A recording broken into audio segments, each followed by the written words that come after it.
all the fun stuff that the sickness comes with. I would ask for prayer because we can't get healthy. Every time that we get back to normal, one of the kids gets sick or we get sick. So I'm going to push through today and fight with you today as we read the scriptures and as we seek out God in His knowledge and in His wisdom.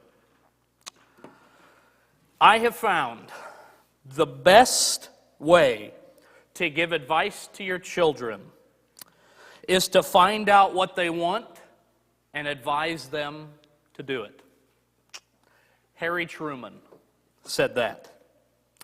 Parents were invented to make children happy by giving them something to ignore.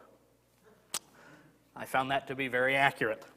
Very, very accurate. It seems like from both young ages to older ages of children, they tend to ignore what their parents have to say. I spent plenty of time ignoring what my parents had to say, and in some situations I paid the penalty for not listening to what my parents had to say. Not out of direct discipline from them, but because they knew that my actions would bring natural consequences, and in fact they often did. The title of my sermon today is The ABCs of the Faith. Why is that the title? And this leads us up to VBS at the end of the month. This is the whole goal towards our prayer theme for the month, Spiritual Foundation for Kids. There's a reason why I want to focus on the foundation for children. And it's because when you get a solid, firm foundation on anything that you have in life, you can build upon it from there. I don't expect 7-year-olds to understand the book of Revelation, right? I don't expect them to be professors in prophecy by any amount, right? Even this morning, the boys were watching TV before we were getting ready for church. Well, Savannah and I were getting ready, and I went and turned on the Beginner's Bible, the old program, and I turned on Noah's Ark for them. Why do we go and seek out movies and television for Christian standards for children, and you turn it on and it's the story of Noah, right? The story of Moses, right? They don't get into, hey, let's go watch a 12-part series that explains the book of Ezekiel. Well, there's a reason for that, right? We're trying to focus on the foundational things to get the basis for the understanding of the Bible. You don't have to dig deep with children. Well, today I want to talk about the ABCs. Why do we teach children their ABCs before we try to apply them to get to talking and to start writing, right? It's because they have to have a foundation for the understanding of speech. They have to have a foundation for the basis of writing. If you skip that foundation, good luck, right? Try to teach your child to write without teaching them their ABCs. You're not going to get anywhere, right? They won't have a general concept. Well, I think one of the issues that we've run into in our church, and in our churches around the world, especially in our culture, is that we're trying to teach them biblical truths, but we haven't spent time in the early formative years building a foundation. Is it not true? Studies have shown this all over the place, and I agree with it. The best time for a child to learn, this is why we have school early on in their life, the best time for a child to learn and to grasp concepts is when they're very young, right? Don't get me wrong, before a child has ever looked at math, they have no concept of math, right? You teach them numbers because that's the foundation of everything, and then everything builds off of that. Now, there may be a limit to it. By the time that I got to high school, I was taking calculus, and calculus shot way over my head. But the reason why I could eventually get to calculus is because I understood foundational numbers, right? And eventually you build upon those things. But I think it's important, and this not only applies to children, this applies to all of us, that you build upon the foundation of biblical authority. You build upon the foundation of things that are righteous and things that are godly. So let me begin with number 1A. Accept their intelligence. If we can send children to school to learn their ABCs, if we can send children to learn their numbers and to learn the concepts of science, right, and the concepts of basic understanding, basic intelligence, then they can most certainly understand the concepts of God. The Bible, in some parts, is difficult to understand. And yet the Bible, in many, many, many, many, many, many parts, is quite simple to understand. I don't expect everybody in here to be able to read a passage and get a 45-minute sermon out of it. That's my job. I don't expect you to delve deep into the things of Revelation and study all prophecy out to its end, right? We especially don't expect that of children. That's why we don't start them in algebra in first grade. We start teaching them finally multiplication in first and second grade, right? We've built upon the early workings of math, and then we build towards it. Kids are smarter than we often treat them. We often want to bring them, especially with biblical ideas, very low and think that, well, eventually we'll get to that. Well, how long until we get to that, right? How long until we do teach basic biblical truths? Now, I grew up in a church, very much so like ours here, very built around the idea of doctrine. We have got to get the Bible set. One of the first words that came out of my mouth was probably baptism. And it's because that got hammered from when I was a young age all the way up until now. It gets absolutely driven into my brain. Any part of our movement, any camp that you ever go to, any conference that you ever go to, baptism has to be mentioned at least once. And the reason for that is because not only it's a basic biblical truth, but because so much of our Christendom, so much of the Christian world rejects the idea that baptism is necessary for salvation. Now, I'm not asking that a 5-year-old understand all the concepts of baptism, but it's okay to talk to your child when they're 5 about baptism. It's a simple idea of a dunking in water and coming back up. That's what it's an A, B, C of the faith. Just as much as we would say the story of Noah is an A, B, C of the faith. Literally right now, if we were to go through and just read through Genesis chapter 6 and the following chapters, right, I wouldn't have to explain much, and you would get the concept of Noah's Ark.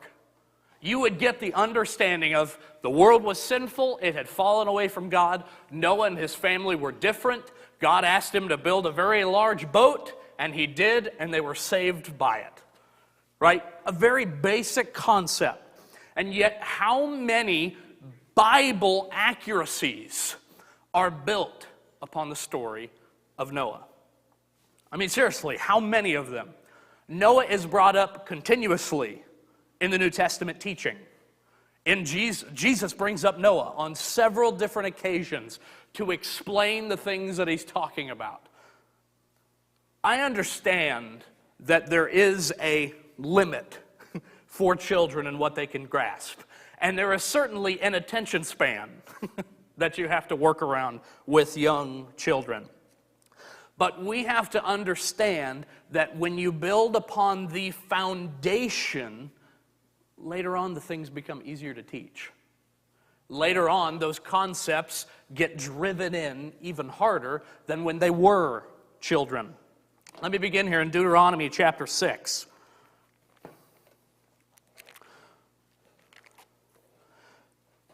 And if you recall, Deuteronomy means second law. That doesn't mean that Moses was giving a different law. This is Moses preaching to the people. He's reiterating the law for this new generation that's going to go into the promised land under Joshua.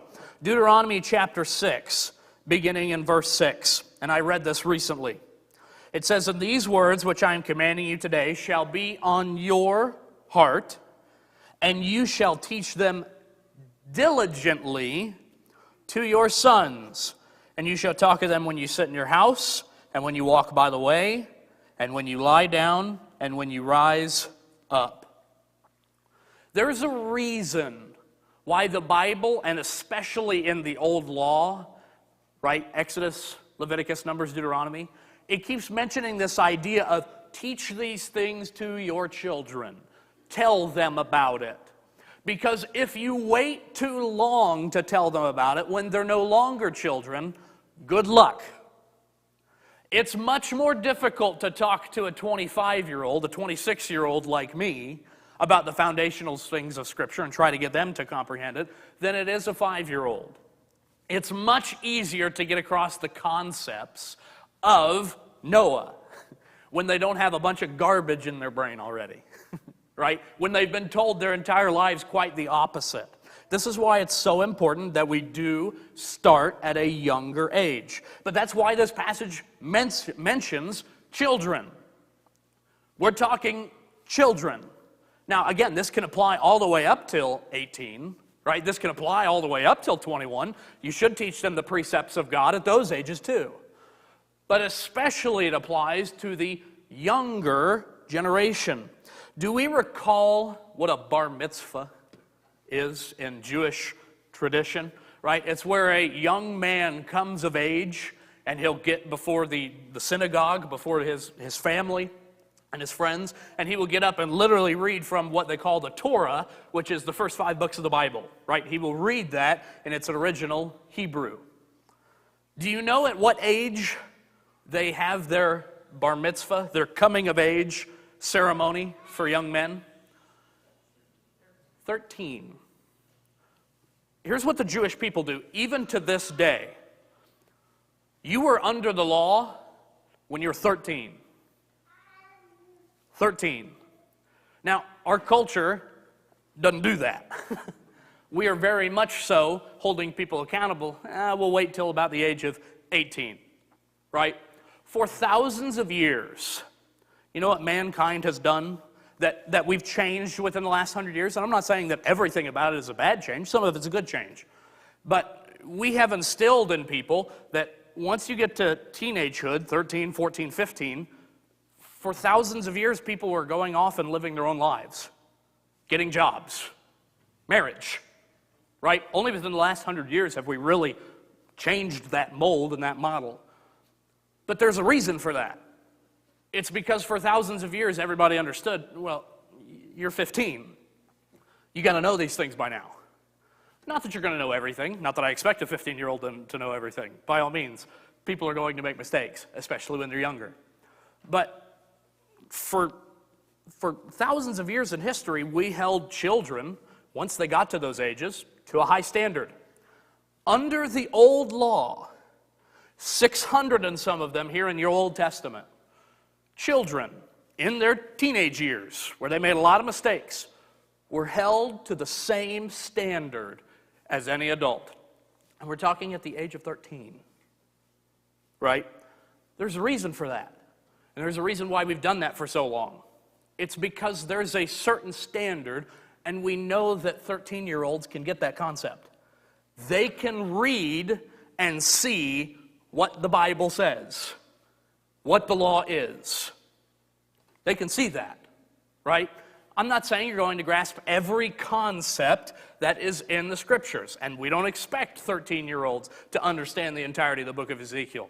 But we've got to stop trying to lower the level to such a point where we don't teach a foundation because we think that they're not ready for it, and then we finally start trying to teach them when they're 18, because that doesn't work, right? Go talk to any 18-year-old and try to teach them without ever having really any concept of biblical authority. Try to sit down and have a conversation with them. It's going to be much easier to do it with a 5-year-old. It's important that you start with the foundation and you start it when they are children. And there's a reason for that. Psalm 78.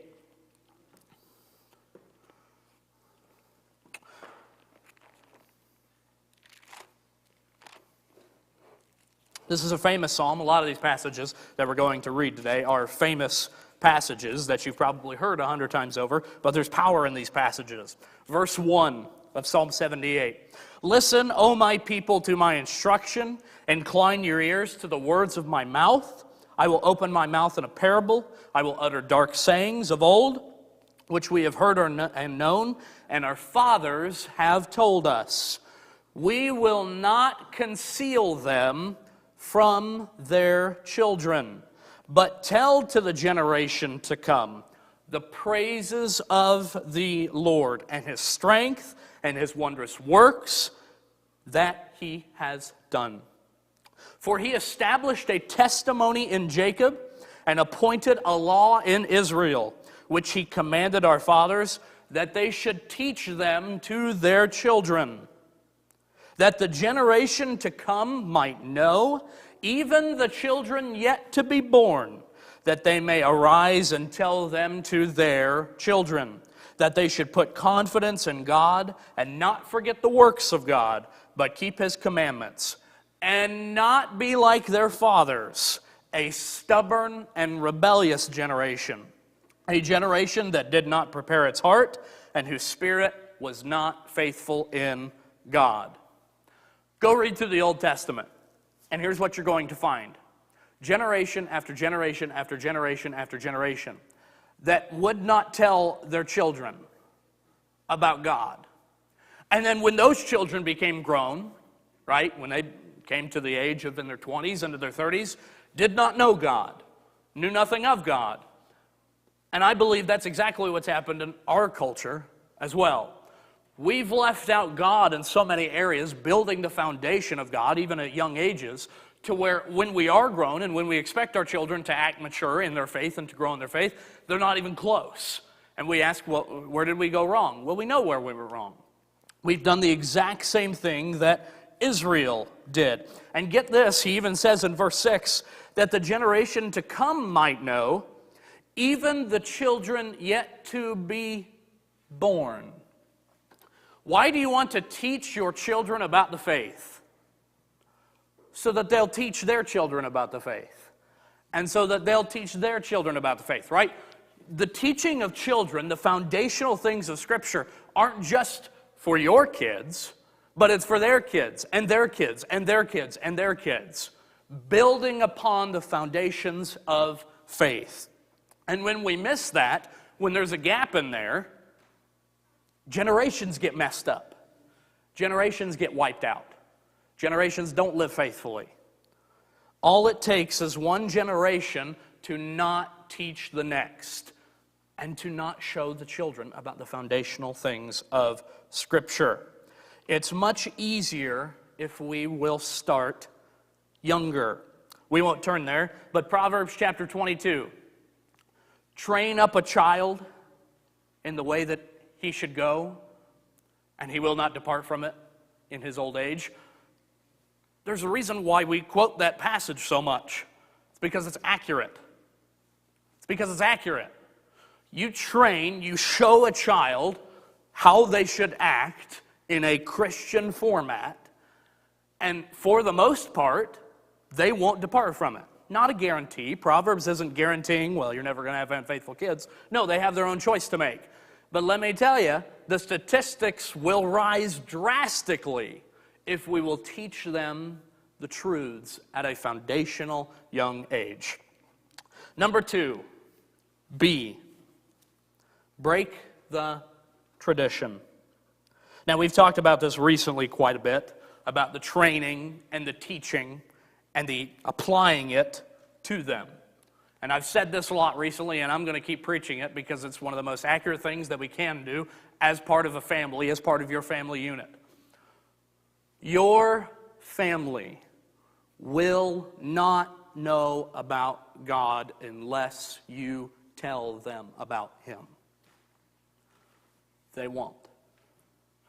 Just like the things that my father taught me when I was growing up, the reason that I know those is because he taught me them. The reason why I was able to, a few years back, change a tire on the side of the road when it went flat, as so many of us have done, is because I did that. Somebody taught me how to change a tire and put on a new one. You wouldn't know how to do it unless somebody told you. We often forget in our lives, because it's easy to, because we span so many years, how much of everything that we know, at one point you didn't know. And somebody had to tell you about it. Or now, you had to look it up. Right? You had to look up, how do I do that? Because I don't have the slightest concept of it. Right? Everything that you do in your life, at some point in time, you didn't know how to do that. And that's okay. Right? That's perfectly okay. That applies to your job, that applies to your marriage, that applies to everything that you've done in life.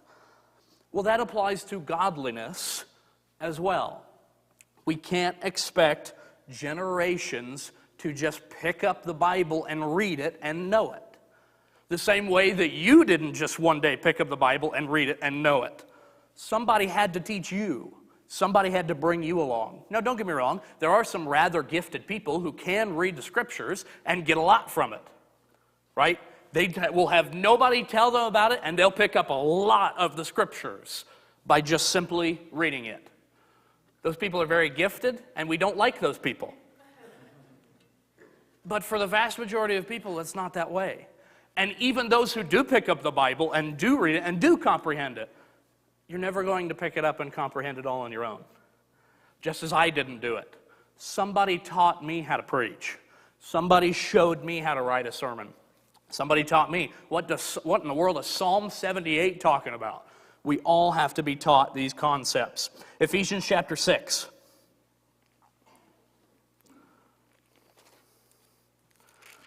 And again, another famous passage.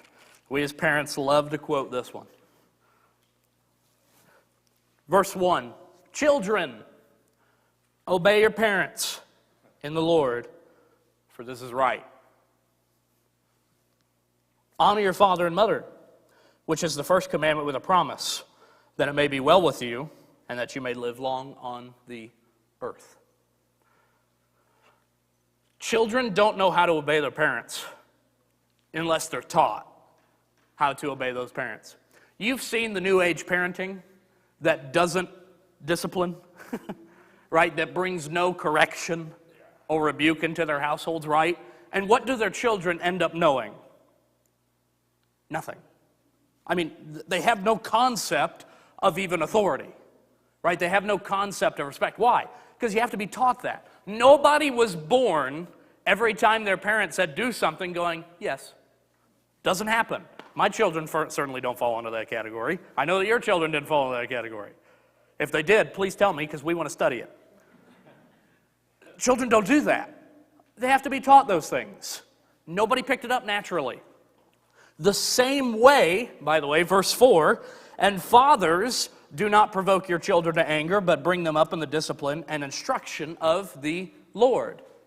One of the things that I think we've really missed talking about in the church is teaching, how do I raise godly children?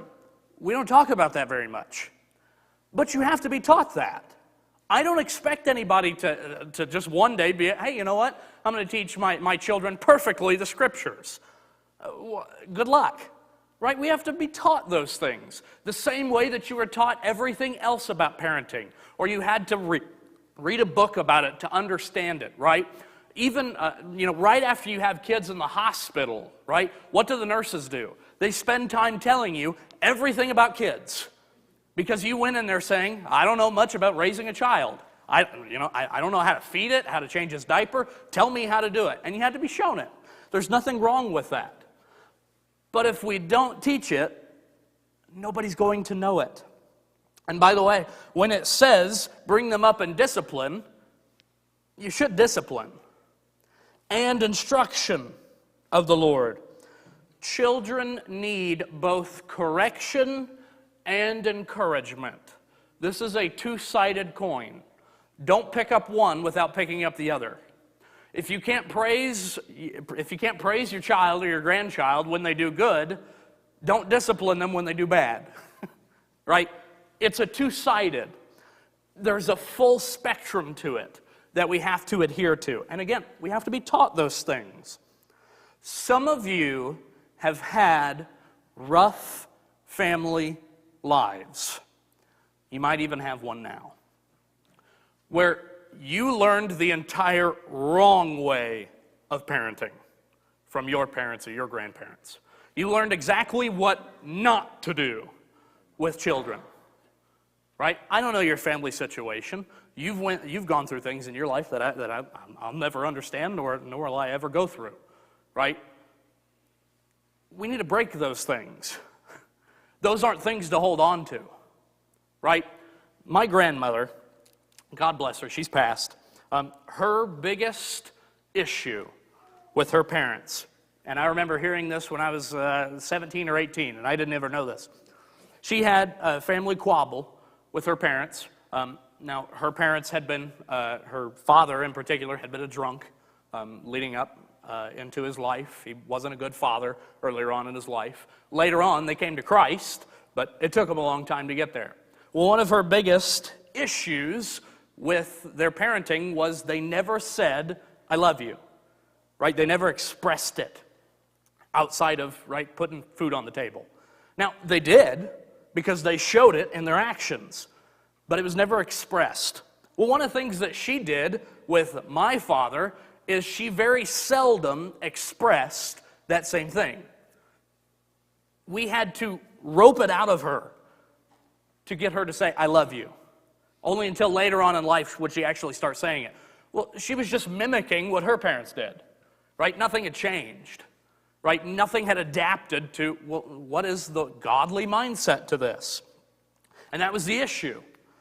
We have to break those things, right? If you've had a rough upbringing, a rough childhood, and again, we can talk about that, right?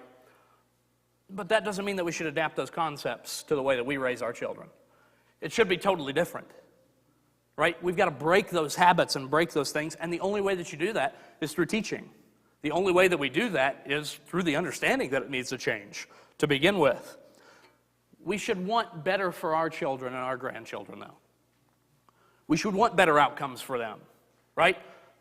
I've had a rather good upbringing. My parents told me plenty that they loved me, and I also got spanked plenty, right? I got both sides of that spectrum, right? Well, now I've tried to adapt that to mine, but even the things where I thought that my parents could have done better, I'm trying to, it's rough, but trying to adapt those things to my parenting because it's too important for not only them, but the next generation and the next generation and the next generation. Matthew chapter 23. Whenever I think of lineages, whenever I think of people looking at past generations, this is always the passage that comes into mind. Now, Matthew chapter 23 is the woes that Jesus brings upon the Pharisees, the hypocrites, right? He ends up going to them. This is his final week here on the earth before his death on the cross, or I should say his final week before his resurrection. And here he's talking to the Pharisees, and he's calling them out. And here's what it says, verse 29. Woe to you, scribes and Pharisees, hypocrites, for you build the tombs of the prophets and adorn the monuments of the righteous, and say, if we had been living in the days of our fathers, we would not have been partners with them in shedding the blood of the prophets. Consequently, you bear witness against yourselves that you are the sons of those who murdered the prophets. So here they are lifting up the prophets in the Old Testament, right? If you were to go talk to a Pharisee in the days of Jesus, they would say, what a great guy Jeremiah was. What a faithful man of God Jeremiah was. Well, who spent his time preaching on the earth and exercising the words of Jeremiah and was literally the fulfillment of the law that they were trying so hard to follow? Jesus. And who were they persecuting? They're no better than their fathers. If anything, they were worse. Their fathers didn't listen to the prophets and killed them. They wouldn't adhere to the words, and here they are saying, oh, wow, these prophets, what great guys. Let's build monuments and tombs. What a great man David is. And then they're going to kill the son of David. See the point? What they were exercising was a righteousness based upon we're better than them And they weren't. Let me continue reading here. Verse 32, fill up then the measure of the guilt of your fathers. Therefore, behold, I am sending you prophets and wise men and scribes. Some of them you will kill and crucify. Some of them you will scourge in your synagogues and persecute from city to city, that upon you may fall the blood of the guilt of the righteous blood shed on earth, from the blood of righteous Abel to the blood of Zechariah, the son of Berechiah, whom you murdered between the temple and the altar. Truly I say to you, all these things shall come upon this generation. Here's what I love. You know what Jesus accuses them of? The very same things that their fathers did. He says to them, you killed Zechariah. You killed Abel. And they said, well, I wasn't around when Abel was on the earth. I wasn't around when Zechariah was 500 years before my time. What do you mean I did it? Because they were acting in the very same ways that their fathers were. If Zechariah were here today, you'd kill him.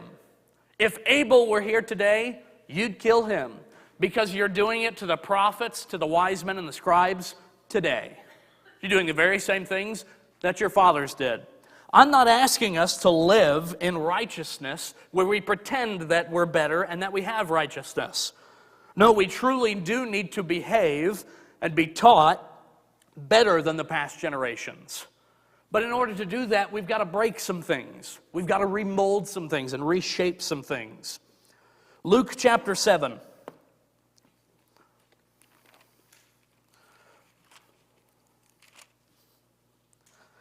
And this is you want to talk about a weighty passage. Jesus doesn't say much here, but he says a lot. Their complaint was that John the Baptist came, John the Immerser came in, the forebearer to Christ, and that he came in and that he lived out in the wilderness like a madman. And he didn't drink, and he ate locusts, and they mocked him for it. And they said, what a sinful man. And here is Jesus coming in, and he's hanging out with the drunkard. He's hanging out with the tax man. He's hanging out with all the people that they don't want to hang out with, and they mock him. And Jesus is saying, well, which one's right? Because you're holding against John that he lived one way, and I'm living this way, and you're saying that both of them are sinful. Well, which one's sinful? And then he says this, verse 35, yet wisdom is vindicated by all her children. What does he mean? Now, he doesn't mean literally children, although this does apply to children.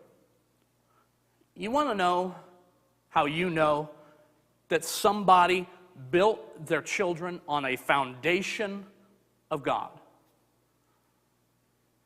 And it's easy.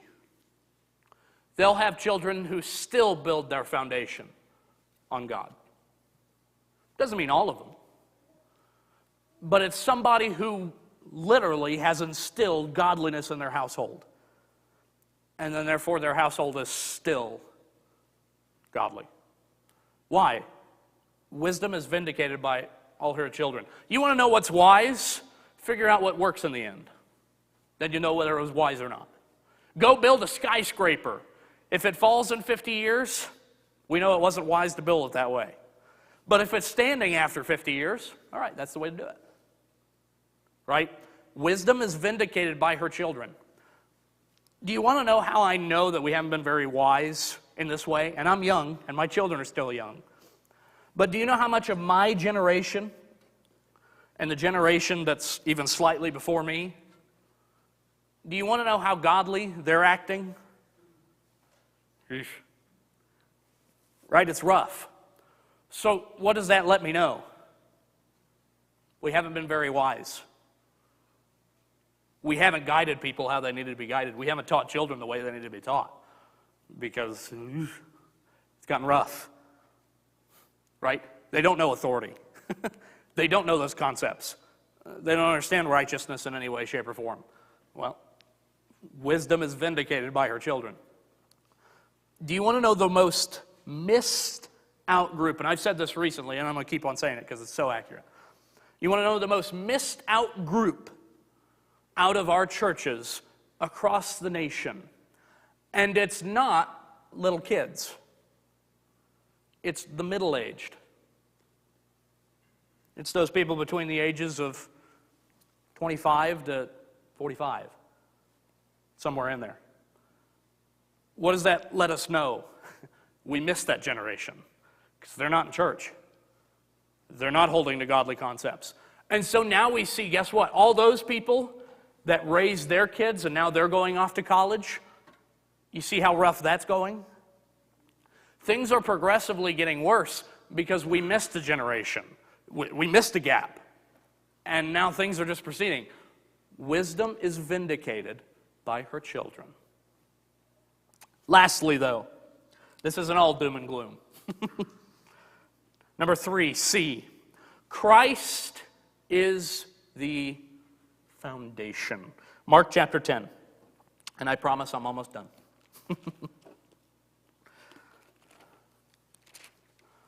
Again, do you see how I've hit like almost all the famous passages, right, about children? We've hit the big ones here today, and that was my goal and part of this. Mark chapter 10, verse 13. And they were bringing children to him, that is Jesus, so that he might touch them, and the disciples rebuked them. But when Jesus saw this, he was indignant and said to them, "Permit the children to come to me. Do not hinder them, for the kingdom of God belongs to such as these.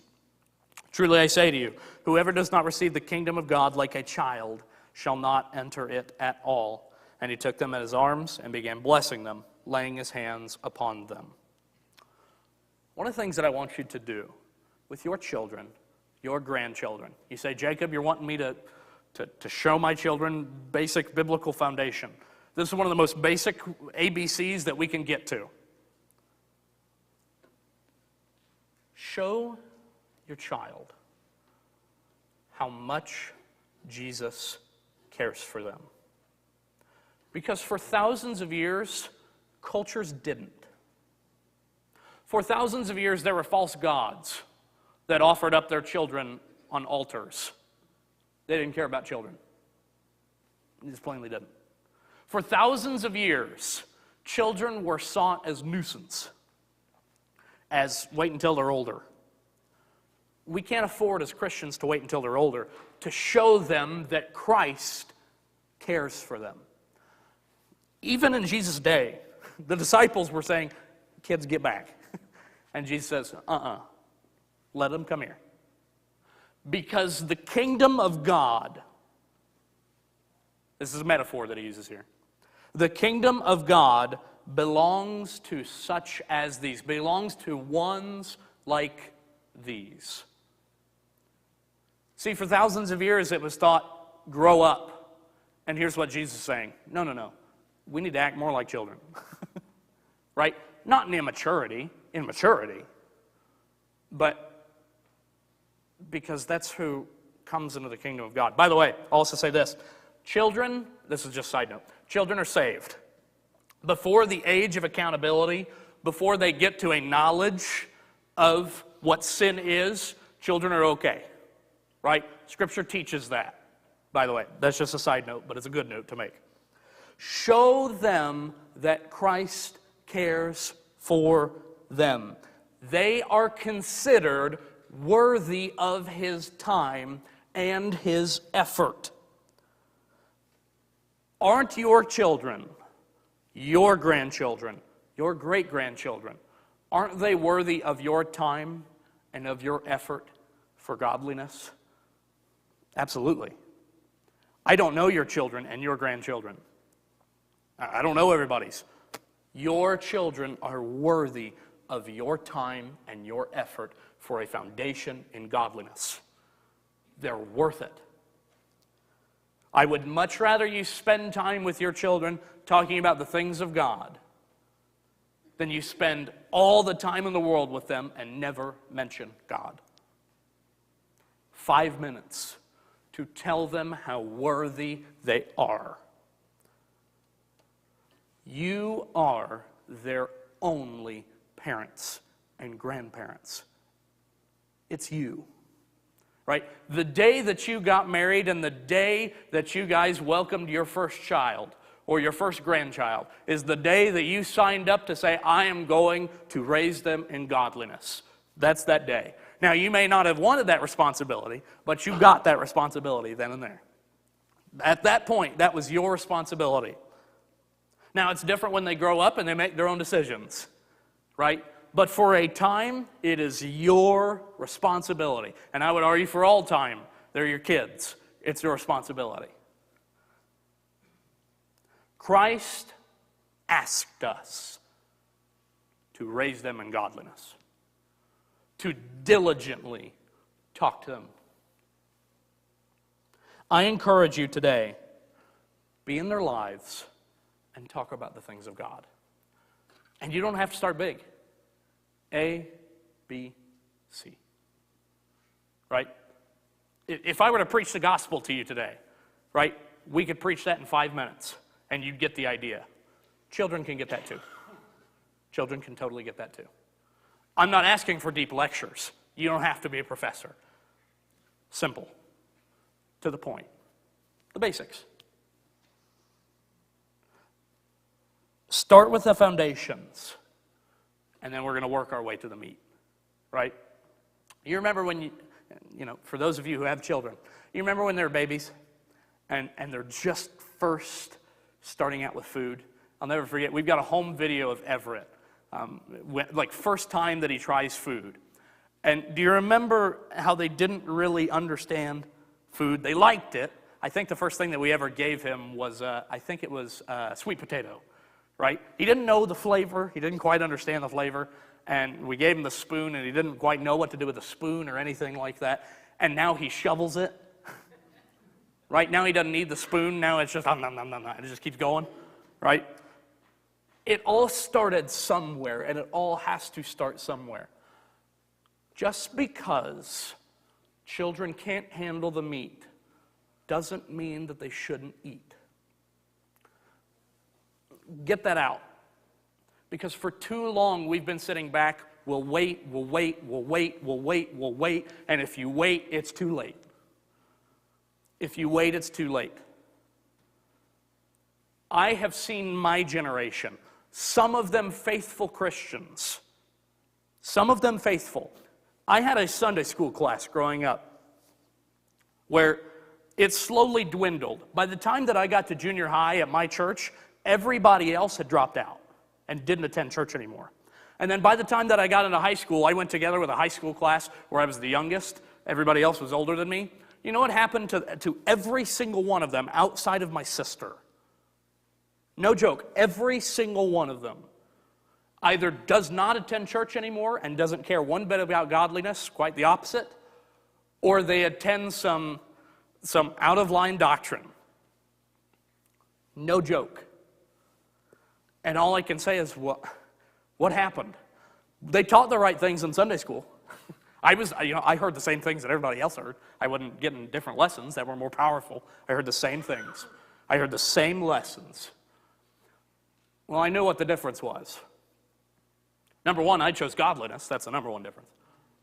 But number two was, I knew their households.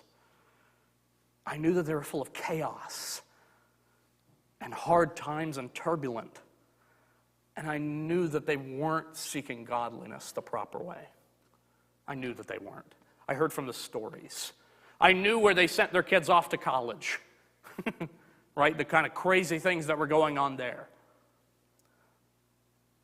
Just because we can't give them meat doesn't mean that they shouldn't eat. You give a child milk for a reason, because that's what they can take. And folks, keep giving your children the milk. Give them the milk. If they'll take the bottle, give them the bottle. Because we'd rather give them the bottle than no food at all.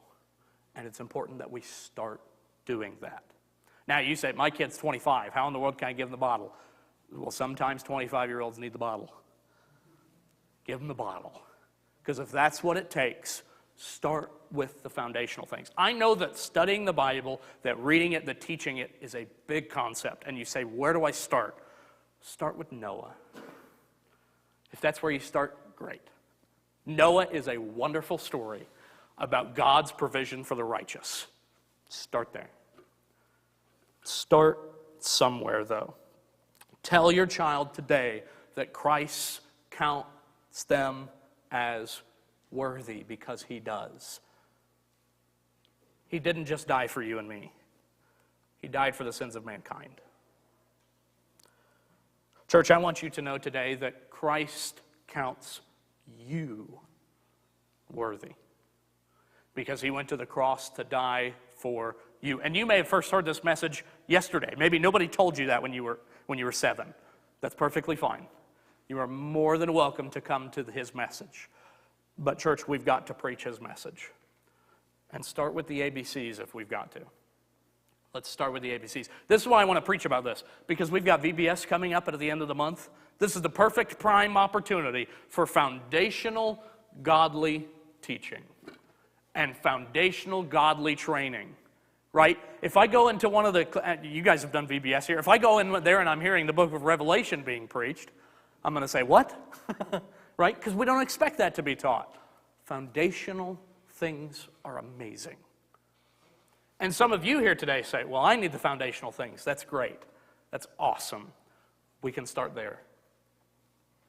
Church, as we stand and sing your hymn invitation today, know that Christ counted you worthy along with your children and your grandchildren and your great-grandchildren. Talk about it to each other.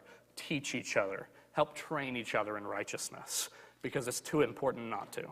And if we want to break that tradition, break the paradigm of the things that you've gone through in your life and the things that you don't want your children and grandchildren to go through, this is the way we're going to do it. This is the way that we will do it, through the teaching and the training in righteousness. Let's stand and sing our hymn invitation this morning.